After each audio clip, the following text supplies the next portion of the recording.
Buen día, para esta ocasión vamos a hablar sobre esa rama de la filosofía que es la filosofía política y sobre el contractualismo filosófico. Para ello vamos a comenzar por decir que la filosofía política es aquella rama de la filosofía que se encarga de estudiar las relaciones entre los individuos y la sociedad. Es una definición muy en general, pero también podemos precisar que la filosofía política tiene categorías de análisis y de estudio muy concretas. Quisiera colocar un ejemplo previo. Por ejemplo, en la filosofía estética, que es otra rama de la filosofía distinta, también hay categorías como por ejemplo lo bello, lo sublime, lo cómico, lo gracioso, lo trágico. Son categorías de la filosofía estética. Pues bien, la filosofía política también tiene sus propias categorías. Categorías como por ejemplo los derechos, la libertad, el gobierno, la misma sociedad, la democracia. Y se pueden hacer estudios, análisis y reflexiones incluso entre estas categorías, contrastándolas un poco. Por ejemplo, podríamos preguntarnos si los límites de la democracia son los derechos. Por ejemplo, es un estudio que se puede hacer entrecruzando las distintas categorías propias de lo político. Ahora bien, sobre lo que tiene que ver con el contractualismo filosófico, tiene que ver con el contrato social, pero para poderlo explicar a profundidad y darle mayor detalle, vamos primero, de manera previa, a dar algo de contexto, en primer lugar, a lo que es la filosofía política en sí misma. Unas breves pinceladas históricas. Para ello vamos a remontarnos muy atrás en la Grecia antigua. Resulta que en la Grecia antigua se solía ligar el tema de lo político, la cuestión de lo político, con la moral y con la ética. Pero ya de manera mucho más precisa y mucho más concreta, es Aristóteles quien habla, por ejemplo, de las formas de lo político. Aristóteles dice que hay unas formas puras de lo político, de ejercer el gobierno, y unas formas impuras. Hay tres formas puras y tres formas impuras. Las tres formas puras de gobernar y de establecer lo político para Aristóteles son básicamente la monarquía, la aristocracia y la democracia. Para Aristóteles, en términos generales, la monarquía es el gobierno de una persona en el beneficio de todos. La aristocracia es el gobierno de un grupo selecto que de pronto tenga muchas propiedades o que resalte por alguna condición social, política o económica, y ellos gobiernan este grupo selecto en beneficio también de la mayoría. Y la democracia se supondría que vendría siendo también en principio el gobierno de las mayorías en beneficio pues de toda la sociedad, de todo el conjunto. Pero dice Aristóteles que estas formas puras se pueden corromper, se pueden volver impuras. Generalmente cuando uno de los que gobierna decide tener para sí el control o el poder y monopolizarlo para sí. Por ejemplo, la monarquía en la cual gobierna un rey, un monarca, se puede corromper o se puede volver impura o se puede desviar cuando el rey ya no gobierna en beneficio de todos. Por lo tanto, ahí la monarquía dejaría de ser monarquía y pasaría a ser una tiranía. La aristocracia en la cual un grupo selecto gobierna, si este grupo selecto gobierna pues en principio en beneficio para ellos mismos y nada más que para ellos mismos, pues esto también se corrompería, también se desviaría y la aristocracia se volvería una oligocracia. La democracia también se puede corromper, también se puede desviar, hay muchas formas en las cuales puede pasar esto y la democracia vendría al desviarse, se convertiría en una demagogia. En la demagogia son las mayorías las que gobiernan, pero para las mayorías, por ejemplo para los pobres. O podríamos decir que también hoy en día, visto desde la óptica actual, el que gobierne las mayorías también puede tener ciertos inconvenientes. Digamos, por ejemplo, si las mayorías piden que se torture una persona, si por cuestión de odio, porque el odio se masifica muy fácilmente, y si las mayorías piden, por ejemplo, torturas, piden que se viola algún derecho, pues bien podríamos decir que el límite entonces, y por tanto de la democracia, vendría siendo los derechos humanos y la dignidad. Visto así, la democracia no lo sería todo, vendría siendo la dignidad humana y los derechos. Pues por ahora es una cuestión que podemos pensar si de verdad los derechos son la frontera de la democracia. Esto es más que todo un ejemplo, pero sirve para ilustrar que la democracia se puede desviar y se puede volver una demagogia. Pueden, por ejemplo, líderes populistas aprovecharse de las grandes masas mediante los medios de comunicación.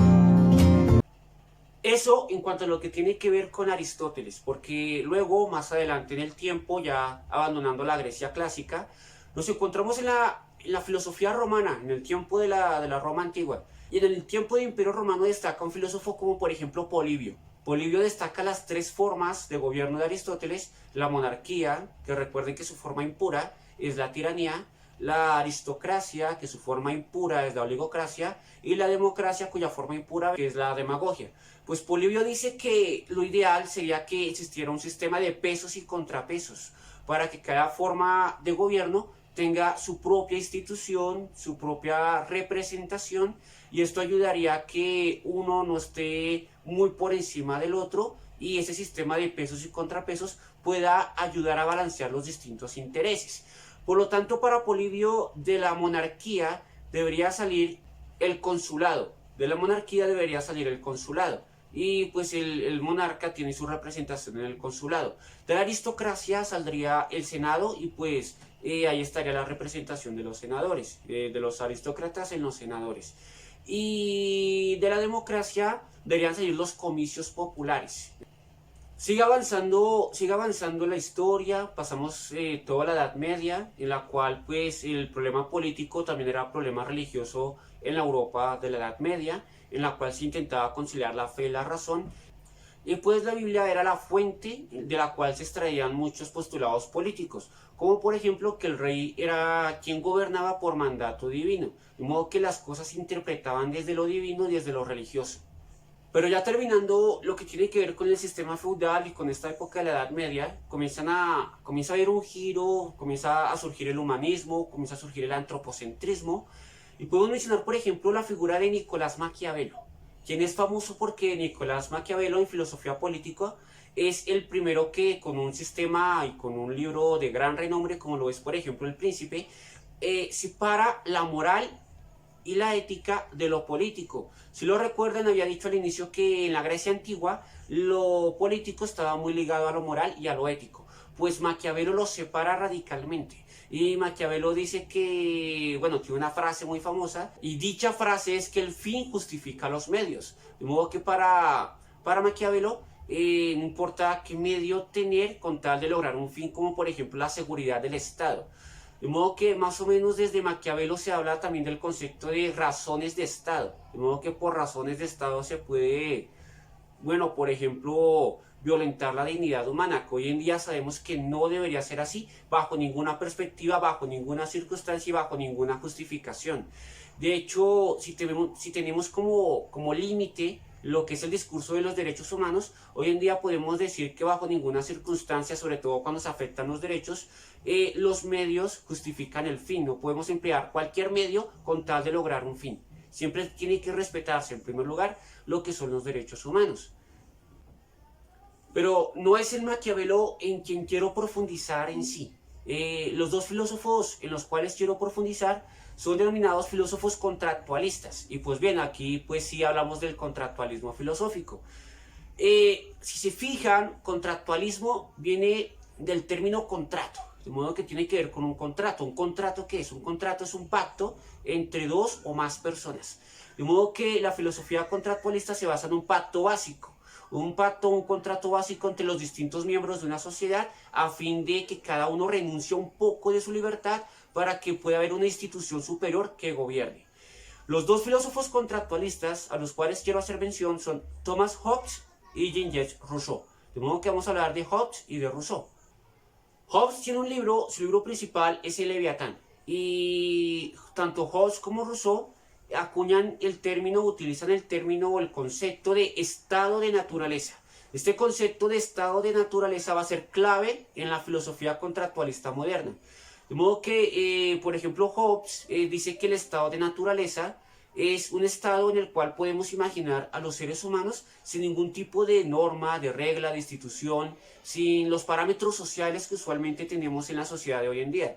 De modo que el estado de naturaleza es un experimento imaginario, un experimento que nos invita a pensar la sociedad sin ningún tipo de institución. Es decir, ¿cómo sería la sociedad si no existieran leyes, si no existieran instituciones que gobernaran y que colocaran orden? Es decir, el estado más natural, sin sociedad, del ser humano. Y Hobbes, al pensar hipotéticamente cómo sería el estado más natural del ser humano, llega a la conclusión de que el estado más natural es el estado de naturaleza, vendría siendo aquel en el cual el ser humano se rige por la violencia, por la ley del más fuerte, porque el más fuerte tiende a aprovecharse del más débil, no hay ninguna ley que se lo impida, de modo que el más fuerte tiende a abusar de los demás, a aprovecharse, y en estas circunstancias Hobbes saca a relucir una frase muy famosa, pasó a la historia, y la frase más famosa de Thomas Hobbes es que el hombre es el lobo para el hombre. Porque el hombre devora al hombre, es como un lobo que devora al otro hombre. De modo que sin ningún tipo de regla, de norma, de institución, el hombre, según Hobbes, tenderá a ser el lobo para el hombre, tendrá a devorar al hombre. Pero luego tenemos a Rousseau, y Rousseau también emplea el concepto de estado de naturaleza. Recuerden, un estado lo más natural posible, sin ningún tipo de institución, regla social, sin la modernidad, en fin. Y para Rousseau, el estado de naturaleza del ser humano es ser bueno, es ser bondadoso. Dice Rousseau que él está muy seguro de que sin ningún tipo de regla, sin ningún tipo de institución, la gente vive en comunidad. Y de hecho en comunidad de tal forma que lo que es de uno es de todos, la gente se comparte las cosas. De modo que el estado de naturaleza para Rousseau es el estado de bondad y de compartir y de vivir en comunidad. De hecho, para otro contractualista, el cual pues no profundizaré el día de hoy, como lo es John Locke, para Locke el ser humano también, el estado de naturaleza propio de él es vivir en paz, estar en armonía con la naturaleza, los unos con los otros. Pero volviendo a Rousseau, entonces dice Rousseau que lo que pasa, si el ser humano es bueno por naturaleza sin existir la sociedad, es bueno, lo que pasa, dice Rousseau, es que cuando aparece la propiedad privada, cuando aparece la división social del trabajo, cuando aparecen las cuestiones propias de nuestra sociedad actual, cuando aparece la tendencia a decir esto es mío, la propiedad privada, cuando aparecen pues los intereses, la sociedad se corrompe, el ser humano se corrompe y se vuelve pues malo. De ahí la frase más famosa de Rousseau, la cual es el hombre nace bueno y la sociedad lo corrompe. De modo que bueno, Hobbes decía el hombre es el lobo para el hombre, apelando a su estado de naturaleza. Y Rousseau decía que no. De hecho, si se dan cuenta, Rousseau está totalmente en contra en este punto de Hobbes. Y Rousseau dice que no, que el hombre no es que sea malo, el hombre es bueno, pero es la sociedad la que lo corrompe. El libro más famoso de Rousseau, por cierto, es El contrato social. Pero ya sean Hobbes o ya sean Rousseau, ambos hablan de un contrato, hablan de la importancia de un contrato. En Hobbes, como el ser humano tiende a devorarse entre sí, entonces es importante que surja una institución superior, la cual coloque orden. Recuerden que el libro principal de Hobbes se llama Leviatán, de modo que dice Hobbes que esa institución o ese monstruo superior, ese monstruo enorme, ese monstruo superior que debería llegar y colocar orden es el Leviatán. Y para Rousseau debería ser el Estado, pero es un Estado distinto al de Hobbes, porque Hobbes dice que para poder colocar orden se necesita un poder absoluto. De modo que Hobbes dice que para poder colocar orden debería haber un contrato por el cual cada persona se da un poco de su libertad en un monstruo, en un Leviatán superior, que vendría siendo, por ejemplo, el monarca con el poder absolutista. Y Rousseau está en contra también de eso. Y Rousseau dice que no, que por soberanía popular, porque el contrato es una soberanía popular, debería pues darse el poder a un conjunto de instituciones que puedan gobernar en cuanto a esos principios de soberanía popular. Tengas en cuenta que hablar de contrato acá es muy importante, hablar de pacto entre personas, hablar de derecho, hablar de pacto entre voluntades es muy pero muy importante. De ahí que el contractualismo sea una corriente tanto de la filosofía política como del derecho. Resulta que en la Edad Media no se hablaba de contrato entre partes. Recuerden que en la Edad Media, como se haya dicho, todo era regido por la interpretación de la Biblia, por la interpretación religiosa. Y en ese sentido, pues el poder, el dominio, el gobierno, la democracia, todas las cuestiones, todas las categorías de lo político venían en principio y en primer lugar desde lo divino. Y quien gobernaba, gobernaba por derecho divino. Pero ahora no, ahora ya se secularizó la cuestión y se habla de que quien gobierna habla porque hubo un contrato previo entre voluntades.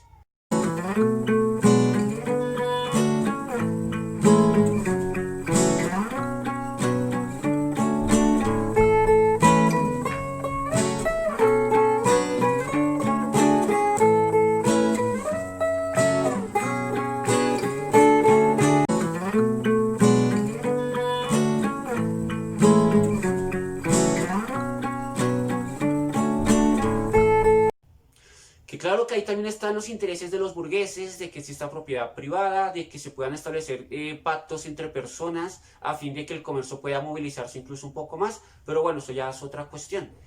Ahora, resulta que el contractualismo, recuerden, la rama de la filosofía es la filosofía política y la corriente es el contractualismo, es una corriente tanto de la filosofía política como del derecho. Y el contractualismo como corriente filosófica no es una corriente homogénea, no todos los autores contractualistas emplean el concepto de estado de naturaleza. De hecho, pues el contractualismo tiene distintas visiones. Una de esas visiones, ya dejando un poco atrás a Hobbes y a Rousseau, es la de Montesquieu.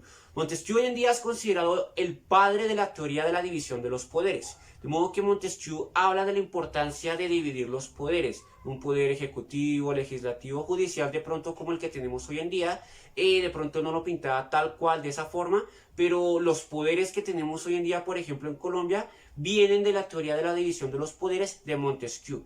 ¿De dónde obtuvo Montesquieu la idea de dividir los poderes? Pues básicamente de los estudios que Montesquieu hacía de Polibio, quien decía que debería existir un sistema de pesos y contrapesos para que una institución hiciera contrapeso a la otra y no estuviera todo el poder tan excesivamente concentrado en una sola institución, en una sola entidad o en una sola figura. De modo que ese sistema de pesos y contrapesos nació en el contractualismo y en la filosofía política a fin de que la división de poderes pudiera dar mayor estabilidad al gobierno a fin de que no hubiera concentración de poder.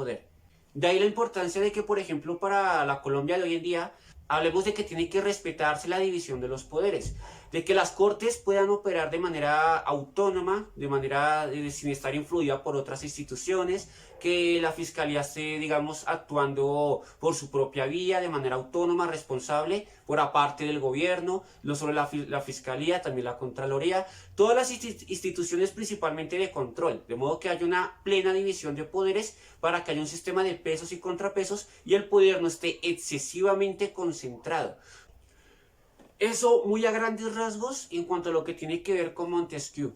Hoy en día siguen habiendo filósofos contractualistas muy importantes. Uno de ellos, por ejemplo, John Rawls. John Rawls habla del concepto de justicia, un concepto de justicia que él trata de depurar teóricamente para que sea el mismo concepto de justicia para todos, lo que es muy complicado.